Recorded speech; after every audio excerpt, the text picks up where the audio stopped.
dhammaan baaqyaanta hawada dhegaysanaysa waa mar kale iyo barnaamijkeeni caawiya caalamka qodobadaan idinku hayana waxaa ka mid a xamaro xaaladeedu allow sahal tahay dhaawaca dadka oo marka ay cisbitaaladii qaadi waayeen dhirta hoos yaalla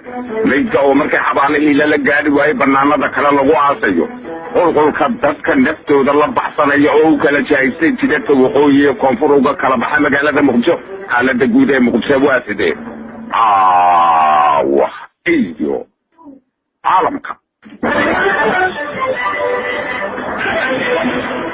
sidii aad warkaba ku maqlateen hordhe in idinku sheegay dagaalada magaalada muqdisho ayaa waxa ay galeen maalintii saddexaad iyada oo dadkuna ay naftooda ugala cararayaan hubka meesha ka dhacayo oo aad u culus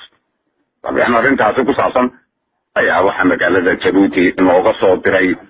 wariyahayaga xasan bariise oo hadda jabuuti isagu ku sugan xasan sida ay BBC-da u sheegeen dad goobjoogayaal ahi waxa uu dagaalka maanta oo bilowday waxyar kadib saqli dhexe ee xalay ahaa kii ugu darnaa ilaa iyo 16 sano ee lasoo dhaafay goortaasoo dadka reer muqdisho ay hurdada kaga soo salaleen gantaalada xooga badan ee loo yaqaana BM-ka oo ay magaalada la dhaxayeen ciidamada Ethiopia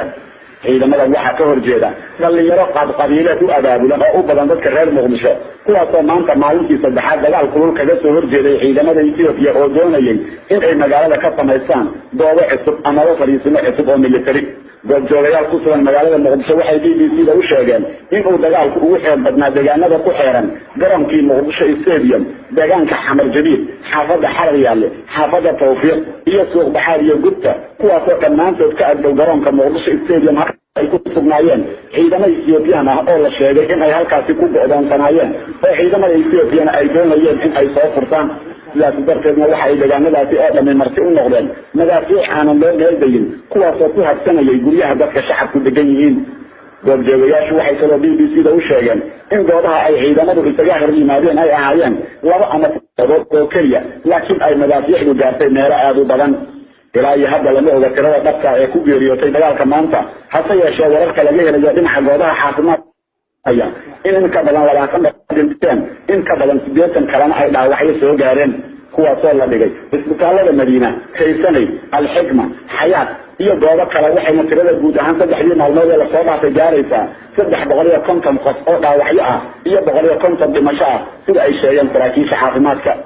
sidoo kale waxa iyana jira dhaawacyo ama dhimashooyin kale oo aanan lala awoodin in laga gaaro goobaha caafimaadka oo ku xanilan goobihii ay wax ku noqdeen halka kuwa geeriyoodayna la isaga aasayo goobo aanan qabuuro ahayn sidoo kale goobjooge ku sugan muqdisho ayaa BBC-da u sheegay in ay degaankooda oo keliya ku aaseen 7 meyd oo askar Ethiopian ah oo wax meesha ka qaadan la waayay sidaas darteedna caafimaadka deegaanka dartiisa ay u aaseen dhibaatada dhimashada iyo dhaawaca dadka rayidka soo gaaray waxaa weheliya barakac aad u weyn iyadoo qoys qaxayay oo weliba baabuur watay dhinaca degmada afgooya ay BBC-da u sheegeen in ay wadada 30 kilomitir oo keliya ku jireen ilaa iyo 4 saacadood taasoo muujinaysa baaxadda dadka qaxaya oo wadada oo dhan xiray iyadoo dadka qaxayana ay aad u badnaayeen ilaa iyo hadda ma jirto wax waanwaan ah amaba wada hadal u dhaxeeya labada dhinac ee ishaya waa ciidamada Ethiopia ee dadka reer muqdisho lamana hayo wax yar ah oo ka soo baxay dawladda ku meel gaarka oo sheegta in ciidamada Ethiopia ay iyadu kaalinayeen waxay dawladda Ethiopia sheegtay in ay magaalada muqdisho ka qabsadeen dhowr goobood isla markaana dileen ilaa 200 oo qof oo ay ku tilmaameen inay ahaayeen kooxaha saxdoonka ka wada muqdisho sidoo kale waxaan wali la ogeyn inta uu dagaalkan sii socon doono iyo waxa ay natiijadiisu noqon doonto midna hadda yeeshay ilaa iyo hadda waxa muuqda waxa weeye oo kaliya dil dadka qaar ay xasuuq ku tilmaameen marka loo eego gantaalada BM-ka ee lagu garaacayo goobaha rayidku degan yihiin burbur weyn oo magaalada loo geysanayo iyo barakac weyn oo dadkii rayidka ahaa iyadoo uu welibana dagaalkii sii socdo xasan bariise